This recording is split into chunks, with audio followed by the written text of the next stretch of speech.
আপনি কি জানেন আপনার নামের প্রথম অক্ষর আপনার ভবিষ্যৎ বলতে পারে? ইংরেজি 13তম অক্ষর এম, যাকে বাংলায় ম বলা হয়। তো আপনি কি জানেন এই এম নামের লোকেরা কেমন হয়? চলুন আজকে জেনে নিই এই এম নামের লোকেদের স্বভাব চরিত্র এবং ব্যক্তিত্ব কেমন হয়। ভিডিওটা শুরু করার আগে আমি আপনাদেরকে একটা রিকোয়েস্ট করব, আপনি যদি আমাদের চ্যানেলে নতুন এসে থাকেন তো প্লিজ আমাদের চ্যানেলকে সাবস্ক্রাইব করতে এবং নতুন নতুন ভিডিওর নোটিফিকেশন পাওয়ার জন্য বেল আইকনটাকে প্রেস করতে একেবারেই ভুলবেন না। বাস্তুশাস্ত্র অনুযায়ী এবং সংখ্যাতত্ত্বের মতে এম এর মূল্যমান হচ্ছে 4। তাই এম নামের লোকেরা অত্যন্ত শান্ত এবং নরম স্বভাবের হয়ে থাকে। তাদের আধ্যাত্মিক প্রবণতা অনেক বেশি থাকে এবং তাদের ব্যক্তিত্ব অত্যন্ত বেশি থাকে। এম নামের জাতক এবং জাতিকারা অত্যন্ত বিশ্বস্ত এবং পরিশ্রমী হয়ে থাকে। এম নামের লোকেদের ওপর কিন্তু চোখ বুজে ভরসা করা যায়। এদের মধ্যে বিশ্বস্তবোধ এবং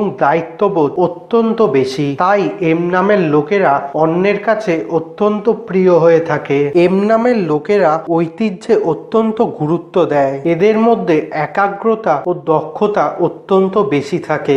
এম নামের লোকেরা কিন্তু অত্যন্ত আত্মবিশ্বাসী হয়, আর এর জন্যই এরা কেরিয়ারের দিক থেকে সবসময় সাফল্য পেয়ে থাকে। এরা কাজের দিক থেকে অত্যন্ত সিরিয়াস থাকে। এম নামের লোকেরা নিজের কথার থেকে কখনোই ঘুরে দাঁড়ায় না, অর্থাৎ এরা যদি অন্য কারোর সঙ্গে কোনো চুক্তি বা ডিল করে থাকে তবে কিন্তু তারা এটাকে যেভাবেই হোক পালন করেই ছাড়ে। তবে এম নামের লোকেরা কিন্তু খুব সহজেই তর্ক বিতর্কে জড়িয়ে পড়ে, আর এর ফলে এদের জীবনে কিন্তু নানা বাধা বিপত্তি এসে যায়। এম নামের লোকেরা আবেগের বশে কিন্তু কখনোই কোনো সিদ্ধান্ত নেয় না। এরা কিন্তু যে কোনো কাজ অত্যন্ত ভেবেচিন্তে করে। তবে এম নামের লোকেদের প্রেম কিন্তু অনেক দেরিতে আসে। এর ফলে এরা কিন্তু রোম্যান্স বা ভালোবাসার ক্ষেত্রে অনেকটাই বঞ্চিত হয়ে যায়। এম নামের লোকেদের মধ্যে শিল্পকলা কিন্তু অত্যন্ত বেশি দেখতে পাওয়া যায়। এরা গান বাজনা, চিত্রাঙ্কন,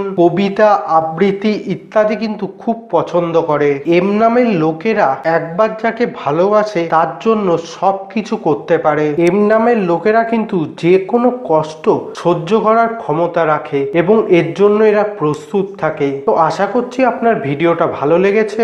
আপনার নামও যদি এম দিয়ে শুরু হয়ে থাকে তো এই ভিডিওটাকে লাইক করতে এবং আপনার বন্ধু এবং আত্মীয় স্বজনের সাথে শেয়ার করতে একেবারেই ভুলবেন না। ভিডিওটা নিয়ে আপনার যদি কোনো বক্তব্য বা মতামত থাকে সেটা কমেন্টে অবশ্যই জানাবেন। আর আপনি যদি এখনো আমাদের চ্যানেলকে সাবস্ক্রাইব না করে থাকেন তো প্লিজ সাবস্ক্রাইব করে দিন। আজকের মতো এখানেই শেষ করছি। আরো একটা নতুন ভিডিও নিয়ে আপনাদের সাথে আবার দেখা হবে। ততক্ষণের জন্য ভালো থাকবেন।